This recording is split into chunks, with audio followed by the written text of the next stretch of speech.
আবারও অভিবাসীদের বিরুদ্ধে বিতর্কিত মন্তব্য করেছেন ডোনাল্ড ট্রাম্প। তিনি দাবি করেছেন, অভিবাসীরা চাকরি চুরি করছে, স্বাস্থ্যসেবা ও শিক্ষা পাচ্ছে এবং আইন প্রয়োগের খরচ বাড়াচ্ছে। ট্রাম্পের এই মন্তব্যে ভিন্নমত পোষণ করে অনেকে বলছেন, বাস্তবে অভিবাসীরা অর্থনীতিতে বড় অবদান রাখে এবং দেশের কৃষি ও নির্মাণ খাতকে শক্তিশালী করে।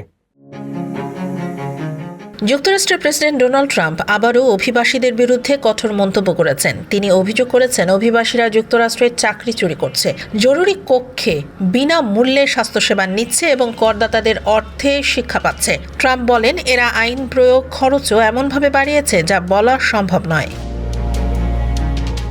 প্রেসিডেন্টের এই মন্তব্য আসে বাড়তি আবাসন সংকট এবং অর্থনৈতিক সমস্যার প্রসঙ্গ।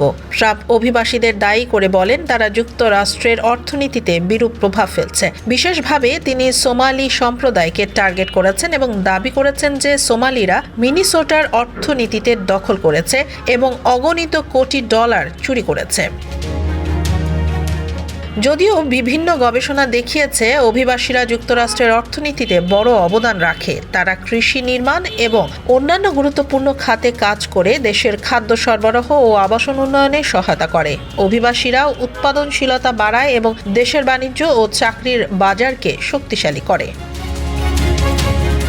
বিশ্লেষকরা বলছেন, প্রেসিডেন্টের বক্তব্যে অরঞ্জিত ও বিভ্রান্তিকর তথ্য রয়েছে। অভিবাসীদের অবদান অনেক ক্ষেত্রেই সরকারের সংস্থান এবং অর্থনীতিকে সমৃদ্ধ করে, যা ট্রাম্পের অভিযোগের বিপরীত। তবে রাজনৈতিক অঙ্গনে এই মন্তব্য নতুন বিতর্ক ও বিভাজন সৃষ্টি করেছে। সমালোচকরা মনে করছেন, এমন বক্তব্য সামাজিক ও নৈতিক দিক থেকে ক্ষতিকর এবং দেশের অভিবাসন নীতিতে নেতিবাচক প্রভাব ফেলতে পারে।